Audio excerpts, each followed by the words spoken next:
Hey, ¿qué más pues, parceros, parceras?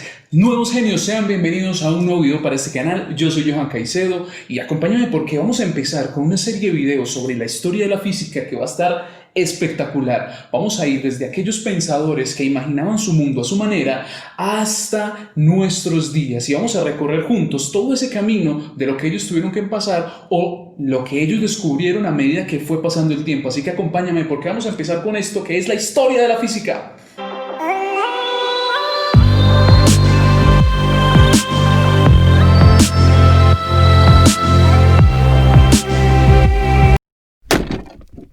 Empecemos nuestro viaje. Vamos a ubicarnos en la antigua ciudad de Metaponto, ubicada en lo que hoy en día conocemos como el sur de Italia. Allí nació un prominente pensador, se dice que es el matemático puro más viejo de la historia o el primer matemático puro de la historia. Estamos hablando de Pitágoras y esto es alrededor del año 570 a.C. Pitágoras, quien experimentaba con cuerdas tensas, en esos experimentos él descubrió que al tener una proporción de 2:1 o de 2:3, al tocar estas cuerdas tensas se lograba un sonido armónico, es decir, un sonido que era placentero para nuestros oídos. Por Zeus, ¿qué es ese sonido tan espantoso? Eso sale del mismísimo Averno. Esos pitagóricos están bien locos, ¿no? Pura música de Hades. Zenón de Elea, un contemporáneo de Pitágoras, para respaldar la idea de su maestro que decía que contrariamente a la evidencia de los sentidos, el movimiento era para nosotros netamente una ilusión. ¿What? Esto es lo que conocemos como la paradoja de Zenón. Un ejemplo de esto es la famosa o el famoso cuento de la tortuga y Aquiles. Se disponían la tortuga y Aquiles a disputar una carrera brutal. Aquiles le dio una ventaja a la tortuga de 10 metros. Empezó la carrera y cuando Aquiles cubrió esos 10 metros, la tortuga se encontraba un poco más adelante de Aquiles. Para cuando Aquiles volvió a cubrir esa otra distancia, la tortuga se encontraba un poquitico más adelante de Aquiles. Y así hasta continuar con el movimiento.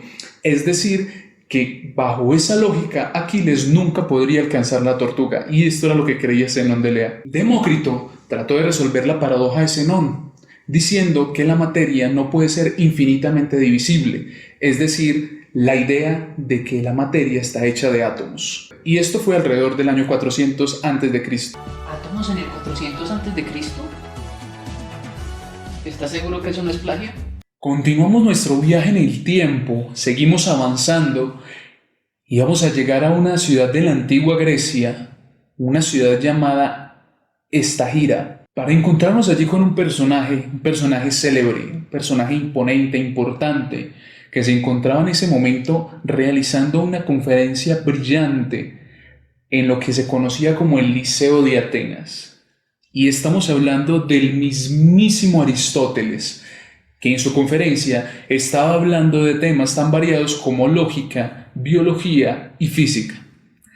Lástima que muchas de sus ideas eran erróneas con respecto a la física, como por ejemplo que la Tierra era el centro del universo y el Sol giraba a su alrededor. Esto es lo que se conoce como geocentrismo. También Aristóteles propuso que los objetos más pesados caían a una velocidad mayor o más rápido que los objetos más livianos. Y pues todos sabemos que esto es mentira, ¿no? Lo loco es que esta idea continuó siendo ampliamente reconocida durante al menos unos 2000 años después de esto. Continuamos avanzando y nos encontramos y llegamos a un punto crucial en la historia, en la caída del imperio de Alejandro Magno.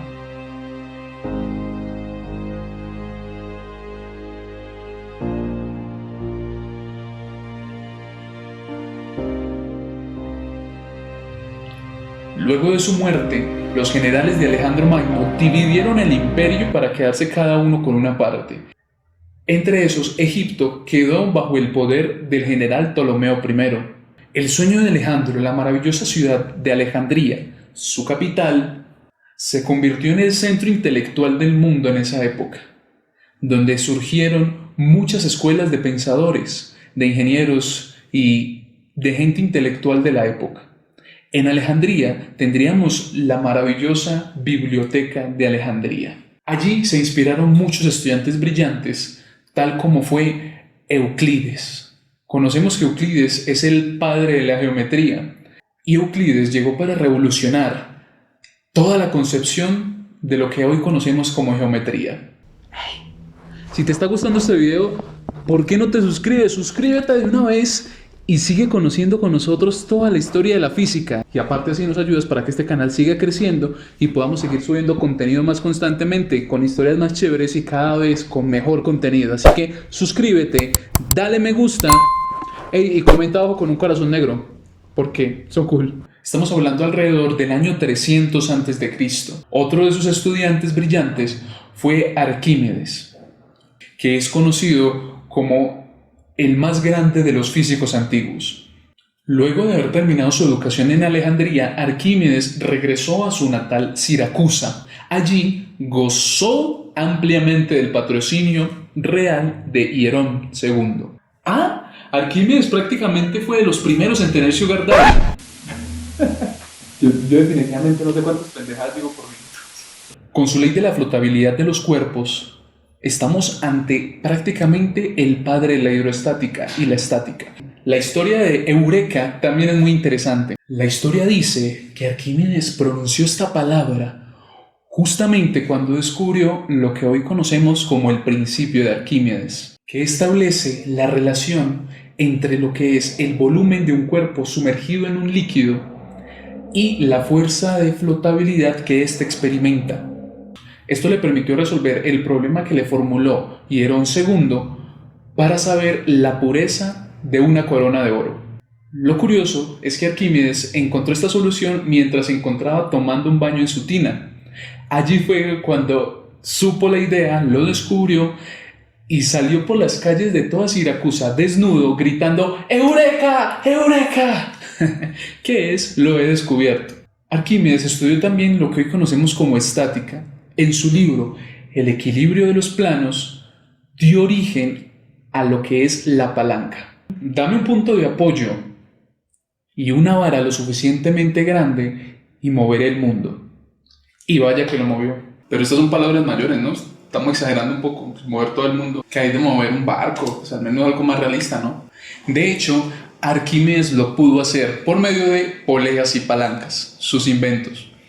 Allí fue cuando Herón II quedó encantadísimo con el trabajo de Arquímedes. Después de eso fue encargado en construir todas las máquinas de guerra o la mayoría de las máquinas de guerra para afrontar la guerra y defender a su pueblo. Es decir que Arquímedes era todo un rockstar en Siracusa. El sucesor de Herón II fue su nieto, Jerónimo de Siracusa. Durante la guerra púnica, que es la guerra que hubo entre los romanos y los cartagineses, alrededor del año 218 a.C., viendo el éxito de las tropas de Aníbal Barca, Jerónimo rompió todo convenio y trato con los romanos para unirse a Cartago. Esto llevó a una serie de inconvenientes. Roma rompió también...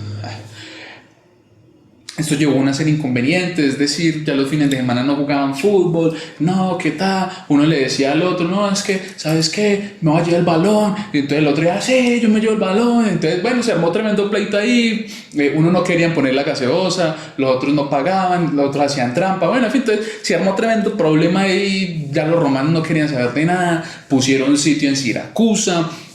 Los de Siracusa no sabían qué hacer, entonces ponían las máquinas de guerra desarrolladas por Arquímedes ahí en la bahía y tuvieron al general romano Marcelo en toda la bahía sin que pudiese entrar a la ciudad de Siracusa durante 2 años gracias a los inventos de Arquímedes. Arquímedes posteriormente fue asesinado por un soldado romano, pero sus inventos como la rueda de Arquímedes aún continúan usándose en Egipto, por ejemplo.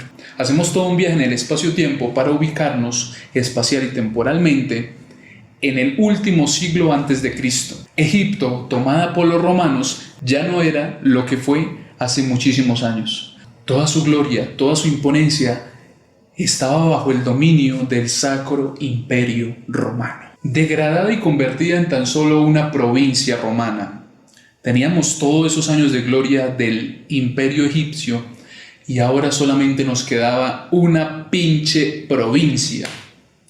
Pocos genios pudieron hacer en ese entonces. Entre ellos Herón, quien creó la máquina de vapor.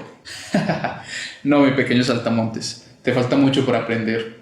Tienes que ver más videos míos. De hecho, Herón fue quien construyó la primer máquina de vapor. Y no solo eso, era eólica. Ahí les dejo ese dato. Herón de Alejandría también inventó el sifón y escribió libros sobre mecánica y catóptrica. Catróptica es la parte de la óptica que estudia la reflexión de la luz. Otro grande de Alejandría fue Ptolomeo, no el general que había tenido Alejandro Magno por allí, no. Pues era la misma dinastía, pero este Ptolomeo, quien creía que en el centro del universo se encontraba la Tierra, como era común en esa época en pensarlo, aunque esto fue una pifia, también estudió los fenómenos de refracción. Lo que vemos acá es un efecto óptico causado por el cambio de la velocidad de la luz entre medios diferentes, en este caso, el aire y el agua. Pero esto Ptolomeo no lo sabía. Ptolomeo no pudo encontrar una ecuación que relacionara el seno de X con el seno de Y, que a su vez es una constante, lo que llamamos la ley de Snell. Oye, no hagas saltos temporales, yo odio los spoilers. Está bien, esto lo veremos 14 siglos después. Luego de Ptolomeo, Europa quedó en una confusión total. El Imperio Romano cayó. Cuando el Imperio Romano cayó, no dejó sino una cantidad de imperios mutilados. ¡Ey! ¿Qué pasó? ¿Quién apagó la luz? ¡Shh! La Edad Oscura está aquí.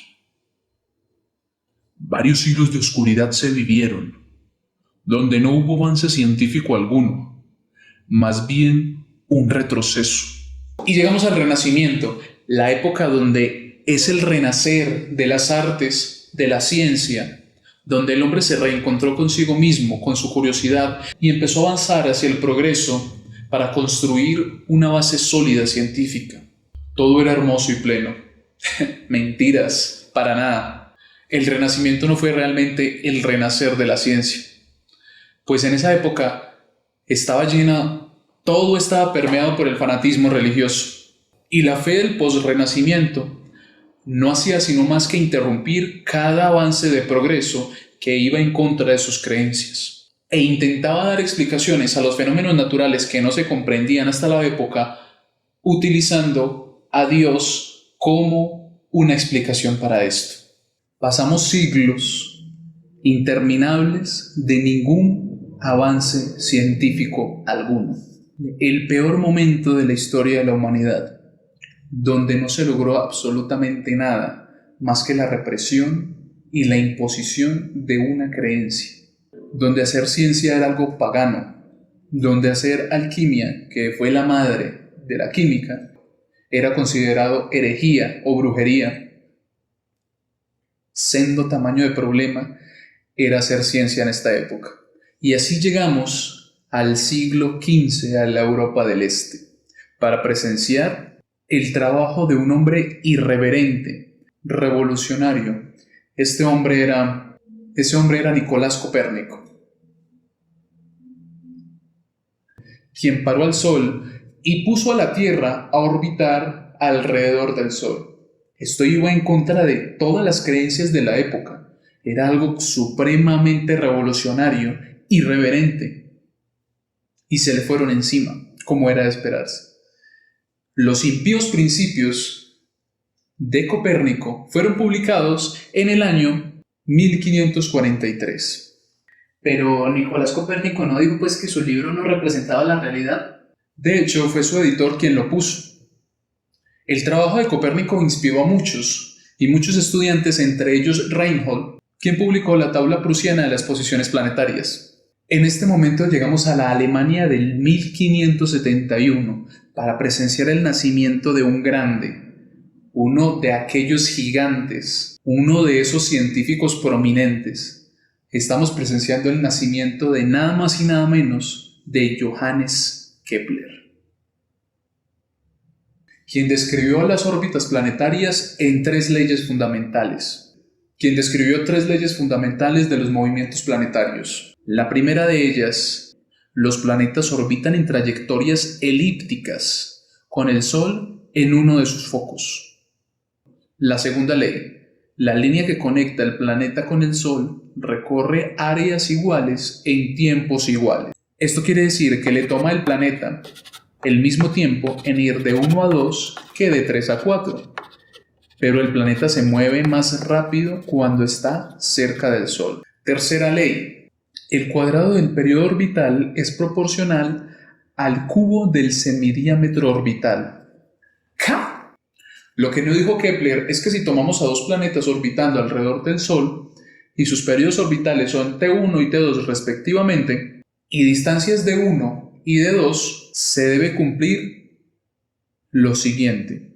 Vemos acá el Sol en este foco y vemos al planeta orbitando alrededor de él y vemos a un segundo planeta orbitando alrededor de ellos. La distancia de 2 es la distancia que hay desde el Sol hasta el planeta 2. Esta distancia se llama el afelio. Y tenemos una distancia de 1 que va desde el Sol hasta el planeta 1, pero en la distancia más corta. Esta distancia se llama perihelio. Es decir, que tenemos una razón donde si conocemos los periodos orbitales, podemos saber la posición entre la distancia de uno de los planetas al Sol. Es decir, podemos conocer entonces la relación entre el afelio de un planeta y el perihelio del otro.